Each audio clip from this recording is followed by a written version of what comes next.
Ça faisait déjà presque 2 ans que la Sega Saturn était sortie, et les joueurs attendaient toujours un éventuel épisode de Sonic en 3D. Mais la Sonic Team a pris tout le monde à contre-pied. Au lieu de donner aux fans la séquelle tant attendue, ils ont fait un des jeux les plus originaux et poétiques jamais vus jusqu'ici.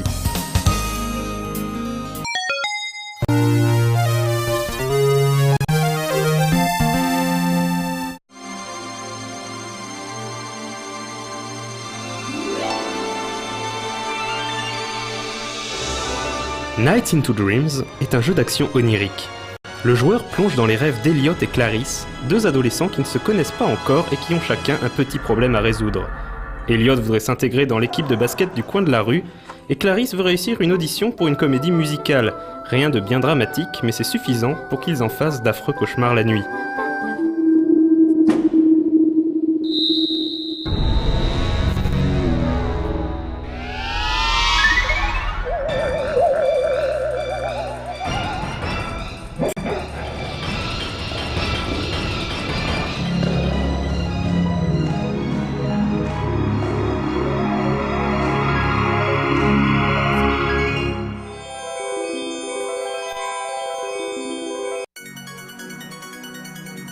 C'est là que Nights, l'arlequin volant, intervient. Il va aider Clarice et Elliot à se débarrasser de leurs démons et en retour, ils l'aideront à vaincre Wiseman, le terrible seigneur du monde des cauchemars. Et si le joueur prend la peine de boucler les 2 scénarios, il pourra alors admirer la cinématique de fin où Clarice et Elliot se rencontrent enfin dans la réalité.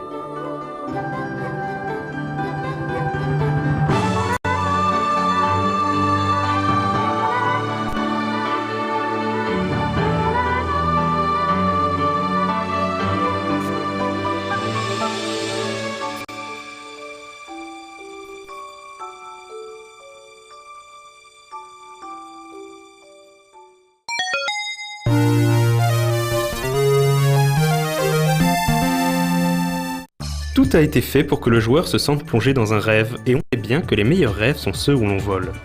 Nights a été conçu pour ça, pour faire ressentir aux joueurs l'ivresse et la liberté du vol. Même si le jeu contient quelques phases de déplacement au sol, on flotte dans les airs la plus grande partie du temps. Le jeu est découpé en 7 niveaux, 3 pour Clarice, 3 pour Elliot et un dernier niveau commun. Dans ce niveau final, le joueur ne dirige plus Nights mais directement Elliot ou Clarice, ce qui change quelques petits détails du gameplay. Par exemple, il n'est plus possible de faire les fameux loopings aspirants, bien pratiques pour choper plusieurs billes d'un coup. Enfin, pour atteindre ce niveau final, il faudra que le joueur obtienne au moins la note C sur tous les niveaux précédents, ce qui oblige à scorer un minimum. En fait, Nights est un pur jeu d'arcade, un vrai kiff de gamer, puisque c'est un des rares jeux des années 90 où le score compte pour arriver au bout. Pour marquer des points, il importe de récupérer au plus vite la boule colorée nommée Idea. Ensuite, il faut mettre à profit le temps restant pour enchaîner un maximum de combos. On réalise un combo lorsqu'on traverse plusieurs anneaux à la suite ou qu'on ramasse les items flottant dans les airs. Lorsque Nights est sorti, c'était aussi une claque technique, le fleuron de la 3D. C'était souvent le jeu que les possesseurs de la Sega Saturn exhibaient à leurs amis pour leur montrer que leur machine n'était pas si mauvaise qu'on le disait à l'époque. On se souvient en effet que certains effets de déformation de décor dans le niveau Soft Museum en ont marqué plus d'un. C'était aussi une grosse réussite en termes de design, aussi bien graphique que sonore. Les musiques en particulier font partie des plus belles réussites de la Sonic Team.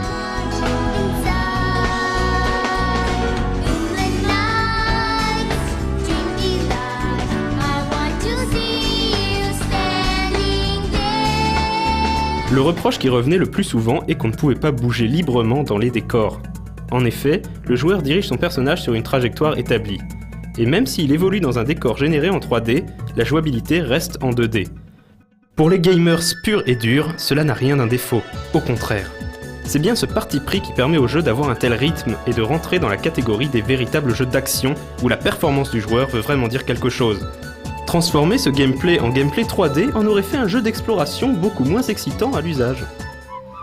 Mais nous étions en 1996, c'était les premières années de la 3D et pour le grand public, les vastes mondes de Mario 64 ou de Banjo et Kazooie semblaient infiniment plus attirants.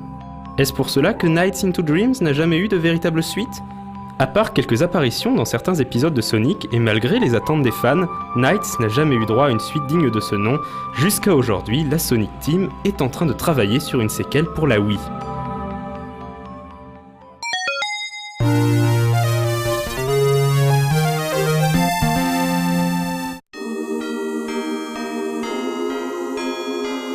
En décembre 1996, à peine quelques mois après la sortie du jeu, Sega a décidé d'offrir à ses clients un petit cadeau nommé Christmas Nights. À l'intérieur, 2 niveaux du jeu original remappés en version Noël, et une sorte de calendrier de l'Avent qui offre aux joueurs toutes sortes de présents plus ou moins intéressants. On trouvera des illustrations, des musiques et même le karaoké du générique. L'aventure de Knights s'est arrêtée là, c'était il y a plus de 10 ans déjà.